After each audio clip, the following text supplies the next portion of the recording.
সঞ্জয় দা, এই মুহূর্তে তোমাদের ক্লাবের সবাই সেক্রেটারি এবং সদস্যরা সবাই বসে আছে। আজকে হাইকোর্ট গ্রাউন্ডে তোমাদের ম্যাচ ছিল মেকংয়ের বিরুদ্ধে।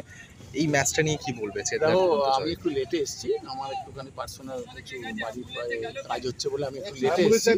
এবং যখন এসেছি তখন দেখছিলাম আমাদের টিমই ডমিনেট করছিল, কিন্তু গোল পাইনি। যা এসে শুনলাম যা হয়, এরা বাচ্চা ছেলেরা খেলছে, চান্সেস মিস হয়েছে।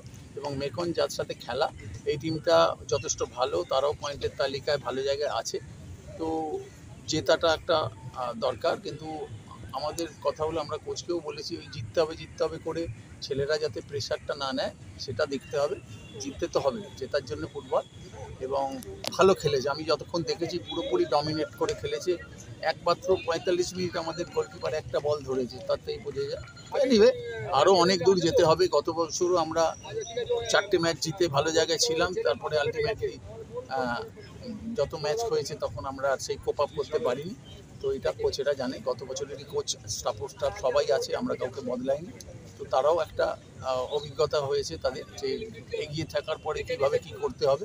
তো দেখা যাক। এটা নিশ্চয়ই একটা ঠিক যে 5th ডিভিশনে যে টিমটা খেলছে আমাদের, মানে এটা আমাদের একটা রক্তের সম্পর্ক। চেতলা অগ্রণী ক্লাব মানে আমরা ছোটোবেলা থেকে ওখানেই বড় হয়েছি, ওই মাঠেই খেলে বড় হয়েছি। ওই মাঠ দখল হয়ে গিয়েছিল, তার জন্য যা যা করার, মার খাওয়া থেকে সব কিছু করেছি, মাঠটা রেখেছি। এবং ওই মাঠের দৌলতেই কিন্তু আমরা আজকে এই যে 5th ডিভিশন খেলাটা হচ্ছে, আমরা গত বছর থেকে চেষ্টা করছিলাম।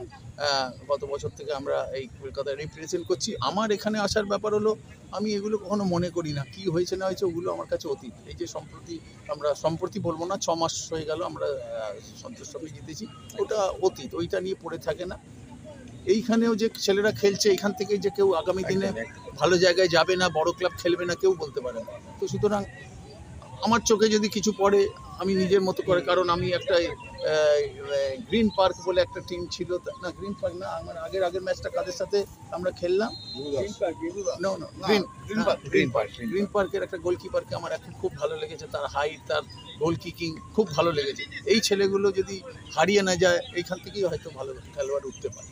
আরো একটা বিষয় ঘুরে বেড়াচ্ছে বারবার, যে আজকে তোমাদের দলে একজনের চোট লেগেছে, মাথা ফেটে গেছে। মাঠের পরিস্থিতি এখন, বৃষ্টিটা কম আছে, কিন্তু বছরের পর বছর যায়, হয়তো ফুটবলার বদলে যায়, মুখ পাল্টে যায়, মাঠের পরিস্থিতি পাল্টায় না। তোমরাও সেই একদম শুরু থেকে হয়তো দেখে আসছো। যদি দীর্ঘদিনের অভিজ্ঞতা থেকে তোমাকে প্রশ্ন করা হয় যে এটার জন্য দায়ী কারা বা কে? সমগ্র সব কিছু দায়ী। দেখো, দায়ী দোষ আরোপ করা খুব সহজ। আমি তোমাকে বললাম তুমি দায়ী, ব্যাপারটা হলো আমি যদি চাইও যে ফেব্রুয়ারি মাস থেকে বা মার্চ মাস থেকে শুরু করব, কোথায় মাঠটা একটা ফেডারেশন, একটা সংগঠনের আন্ডারে, মানে সিএবি বা হকি আন্ডারে। তো আনটিল অ্যান্ড আনলেস এই তিনটে যারা মাঠের এই ইউজ করে, এই যে হকি বলো বা ক্রিকেট বলো বা ফুটবল, এরা তিনজনে মিলে একটা ওয়ে আউট বার করছে। তা তো কারণ এই যে খেলাটা 5th ডিভিশনের হচ্ছে বা 4th ডিভিশনের কটা ম্যাচ, আমরা যদি একটা ঠিক করি যে 1.5 মাসের মধ্যে আমরা এভরি 3 ডেজ অন্তর খেলা দিয়ে আমরা এটাকে শেষ করে দেবো।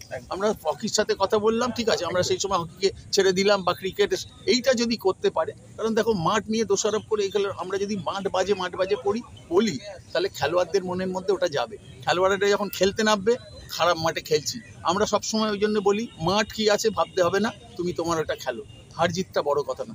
এই মাঠ থেকে আমরা যখন খেলেছি মোহামেডান মাঠে, আমরা ডিঙিয়ে যেতাম। এই যে ঘেরা মাঠটা দেখছো, এখন তারা আইএসএল খেলছে। আমাদের যখন মোহামেডান মাঠে খেলা দিত, আমাদের নাগরাজের বুট, সেই বুটও এই মাঠে আটকাতো না, আমরা ডিঙিয়ে যেতাম, মানে এত কাদা। তো সুতরাং মাঠ নিশ্চয়ই আমরা সবাই চাই ফুটবল খেলায় লাগে বলস, নাম্বার অফ বলস, একটু পরিবর্তন হওয়ার প্রয়োজন। এইটা পরিবর্তন হওয়ার প্রয়োজন। আমরা যে কথাটা বলছি, আইএফএ থেকে শুরু করে সকল কর্মকর্তারা, তাদের মাথায় নিশ্চয়ই আছে, যদি ফুটবল ভালোবাসে, মাঠটাকে একটুখানি ভালো করতে হবে।